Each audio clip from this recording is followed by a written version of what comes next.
अंगिरा ऋषि घूमते घूमते पहुंच गए राजा चित्रकेत के महल में।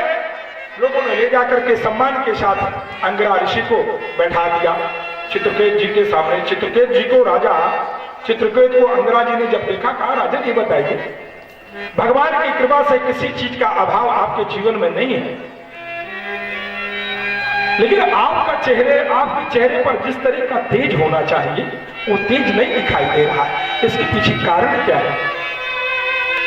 कहा महाराज क्या बताऊं, जीवन में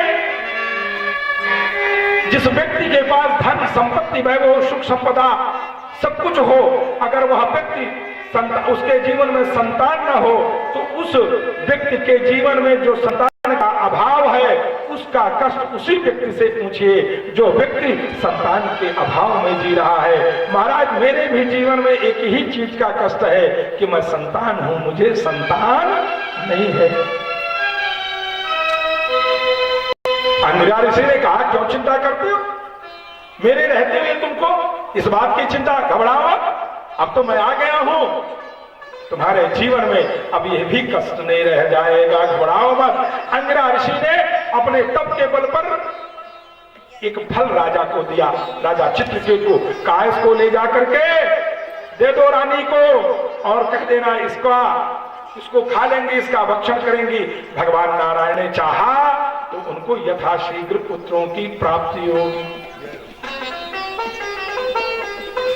अब तो चित्रकेतु बड़े प्रसन्न हुए, बड़ी सेवा किया भाई। राजा जब प्रसन्न होगा तो क्या करेगा, खूब बढ़िया सोना चांदी हीरे जवाहरात इत्यादि दे दे। खूब सेवा किया अंगिरा ऋषि की, कहा महाराज जो चाहिए ले लीजिए, जो चाहिए ले लीजिए, आप कहा मुझे कुछ नहीं चाहिए, मैं ऋषि हूं, संत हूं, महात्मा हूं, मुझे धन से कोई लेना देना नहीं, तुम्हारी दुखी आत्मा को देख करके मैंने तुम्हें संतान के लिए ये फल दिया, ले जाकर के रानियों को दे दो।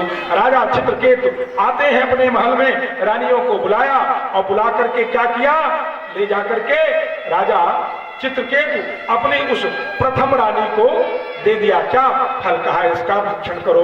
अंगिरा ऋषि ने कहा है तुम्हें अवश्य ही संतान प्राप्त होगी। और उस रानी को फल जब दिया तो रानी ने फल भक्षण किया और भगवान का प्रभाव देखिए, कुछ दिनों के उपरांत राजा चित्रकेतु की उस पत्नी को, प्रथम पत्नी को भगवान एक सुंदर पुत्र देते हैं। अब तो राजा बड़े प्रसन्न हुए, बड़े आनंदित हुए, बड़ा उत्सव आनंद हुआ, उत्सव मनाया गया, मिष्ठान इत्यादि का वितरण किया गया। एक दिन संयोग से नारद जी घूमते घूमते पहुंच गए। अरे श्रीमन नारायण नारायण नारायण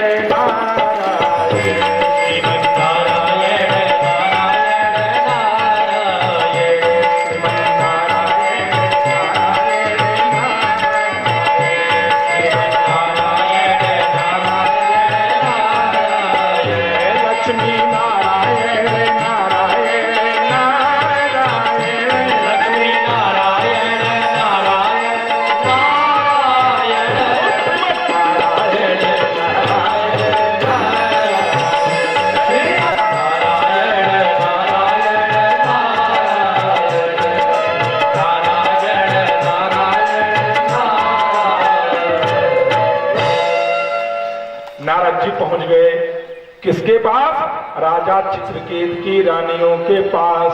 सभी रानियों को बुलाया, सिर्फ उन्हीं को नहीं बुलाया जिनके बेटा हुआ था। राजा चित्रकेतु ने वो फल ले जाकर के किसको दिया, अपनी पहली रानी को, कहा इसको खाओ, और उसी को बेटा पैदा हुआ। और जो 1 करोड़ थी उसमें से 1 कम कर दीजिए, बाकी जितनी थी सबको नारद जी ने इकट्ठा किया, अपने समीप बुलाया, कहा आ जाओ भाई, सब आ गए। का ही बताओ तुम लोग, अब नारद जी का देखिए लीला क्या बढ़िया कर रहे हैं। का एक बात ही बताओ, तुम लोग रानी हो कि नौकरानी जी? नारद जी से रानियों ने कहा महाराज क्या बात कर रहे हैं, आपको मेरे शरीर पर रानियों के लक्षण नहीं दिखाई देते? अरे हम राजा चित्रकेत की रानियां हैं भाई, आप कैसे आ रहे हैं? कहा रानी नहीं, सब वो बता रहे। कैसे रानी? अगर रानी होती और तुमको राजा रानी मानते, हाँ, देसी कहावत जेका पिया माने वो है, हाँ, कहा अगर आपको रानी ही मानते तो जो फल अंगिरा ऋषि ने दिया था कोई जरूरी था पहली रानी को देते, उसमें से थोड़ा थोड़ा थोड़ा थोड़ा थोड़ा थोड़ा थोड़ा आज सबको देते और सबको बेटा होता।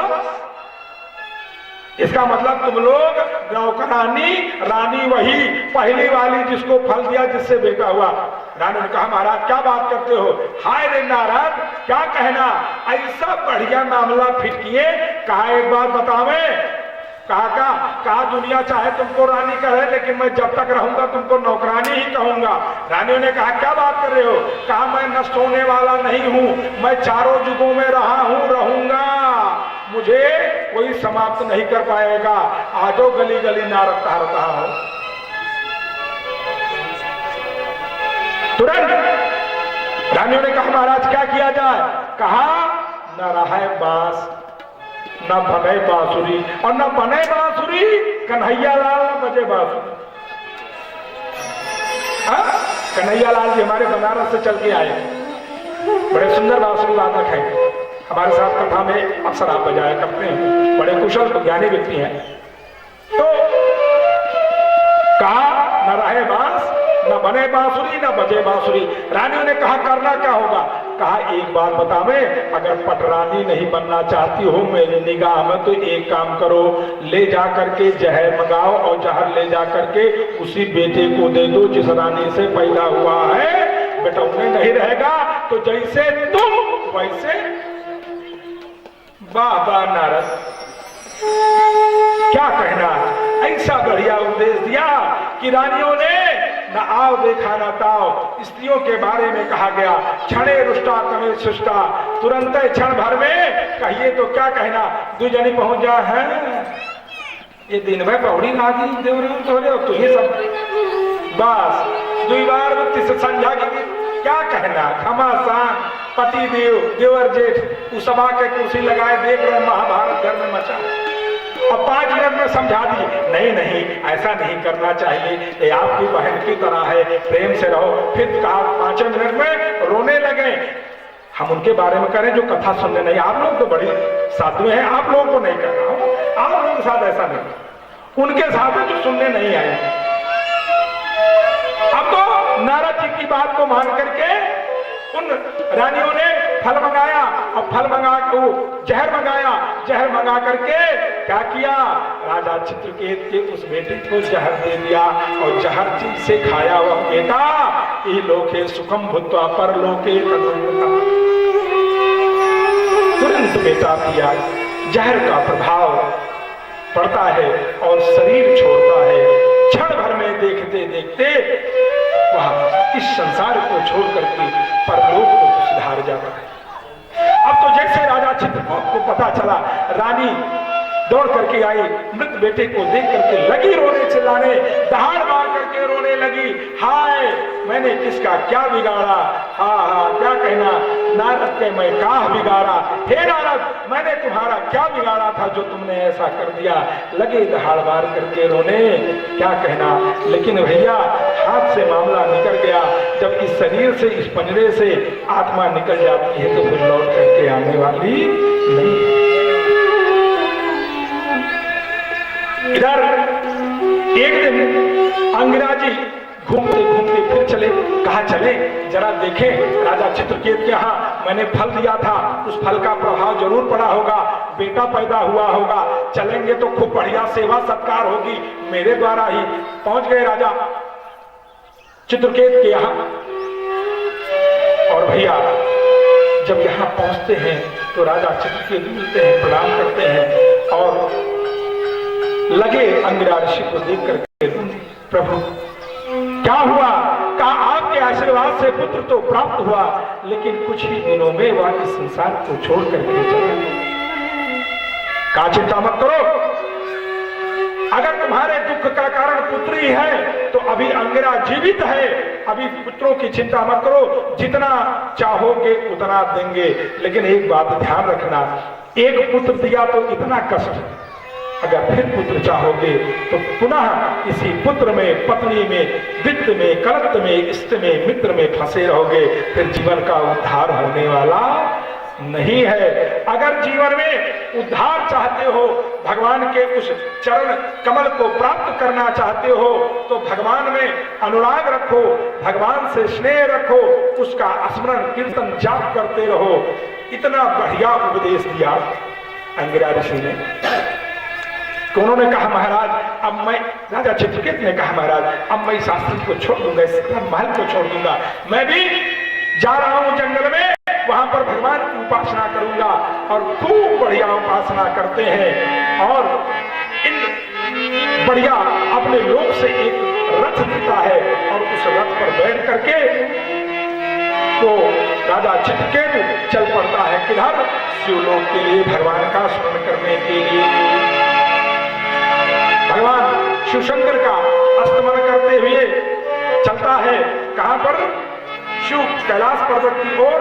और बहुत बढ़िया स्तमन यहाँ पर भगवान शंकर का, शौहस्ते सोमनाथे च श्रीशैले मल्लिकम् उज्जैन्यं महाकालम् ओंकारं ममलेश्वरम् पर्यायां च वैद्यनाथं डाकियाय भीमशंकरम् सेतुबन्धुतो रामेश्वरम्। विभिन्न प्रकार से श्लोकों का वर्णन 12 ज्योतिर्लिंग का स्मरण करते हुए चल पड़ा। और कुछ दूर जैसे शिवलोक में पहुंचा तो देखा भगवान श्याम सदा शिव माता पार्वती के साथ बैठे हुए थे और बड़ा मनोहारी दृश्य था जी। माता पार्वती जी भगवान शंकर के गोद में बैठे हुई और दोनों हास परिहास कर रहे थे, पुरुष और स्त्री जो एकांत में किया करते उस परिवेश में भगवान शिवशंकर और पार्वती जी बैठे थे। अब तो जैसे राजा चित्रकेत ने देखा वैसे ही बड़ी जोर से हंसा उसी विमान पर बैठे बैठे। भगवान का उपहास उड़ाया। भागवतकार ने श्लोक लिखा, एव लोक गुरु साक्षात धर्म वक्ता शरीरिणम।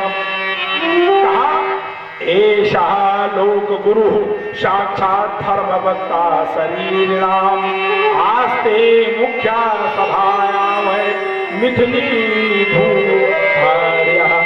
मिथुनी भूभार्या, आप समझ रहे हैं मिथुनी का क्या अर्थ होता है? भगवान नारायण अपनी वो शंकर जी पार्वती जी के साथ मिथुनी क्रिया में थे। हंसा बड़ी जोर से। महाराज आप तो दुनिया को उपदेश देने वाले हैं, आपसे लोगों का कल्याण होता है, इस तरह खुले आम सभा में बैठ करके अपनी पत्नी को गोद में बैठा करके आप ये क्या कर रहे हैं? भगवान शंकर ने तो कुछ नहीं कहा, लेकिन पार्वती जी को बड़ा क्रोध आया। भाई पार्वती जी को बड़ा क्रोध आया। पार्वती जी ने कहा, मूर्ख, वो लोग मूर्ख हुआ करते हैं जो पति पत्नी जब एकांत स्थिति में हो तो बिना आवाज दिए, बिना खटखटाए या बिना किसी संकेत के प्रवेश करते हैं। उन लोगों को मूर्खों के श्रेणी में रखा। कहा अगर तू इधर आ रहा था और तुमने देखा तो तुम्हें संकेत करना चाहिए था। हम दोनों अपने पति और पत्नी के जीवन के उत्सर्ग का प्रयास कर रहे थे और तुमने देख करके ना संकेत किया, बल्कि तुम मेरी हंसी उड़ा रहे हो, मेरे पति की निंदा कर रहे हो। मैं तुमको श्राप देती हूं, जाओ तुम भाव। और राक्षस हो गया। क्या बढ़िया वर्णन। कहा बारंबार आग्रह किया माता जी मुझसे गलती हो गई। कौन? राजा चित्रकेतु। यही राजा चित्रकेतु अगले जन्म में कौन हुआ? वृत्तासुर हुआ। और उस समय उसने भगवान से प्रार्थना की, शंकर जी से, माता पार्वती से, हे माता जी मेरी रक्षा करिए, मुझसे उद्दंडता हो गई, मैंने गलती किया, मैं राक्षस तो होऊंगा, मेरा उद्धार कैसे होगा? उस उद्धार की स्थिति बताइए। कहा उद्धार तुम्हारा होगा, राक्षस तो तुम होगे, लेकिन जब देवताओं के द्वारा मारे जाओगे तो अंत में तुम्हारे मुंह से भगवान नाम अवश्य निकलेगा। इसीलिए उस वृत्तासुर ने कहा आजात पक्षायु मातरम खगा। क्या बढ़िया बात। आज वो वृत्तासुर जो अजात पक्षायु मातरम खगा बोलता है, भगवान का स्तवन करता है, वो राजा चित्रकेतु था पूर्व जन्म में। और माता पार्वती के श्राप के कारण क्या हुआ था? राक्षस हुआ था। और माता पार्वती ने आशीर्वाद दिया था मरते समय भगवान नाम संकीर्तन करोगे, इसीलिए मरते समय उसने भगवान के लिए एक श्लोक पढ़ा। इसी बात को राजा परीक्षित से सुखदेव जी भगवान ने बताया। कहा इसीलिए मनुष्य को जीवन पर्यंत चाहिए कि वह भगवान के नाम का संकीर्तन करता रहे। क्या? श्री कृष्ण गोविंद हरे मुरारी।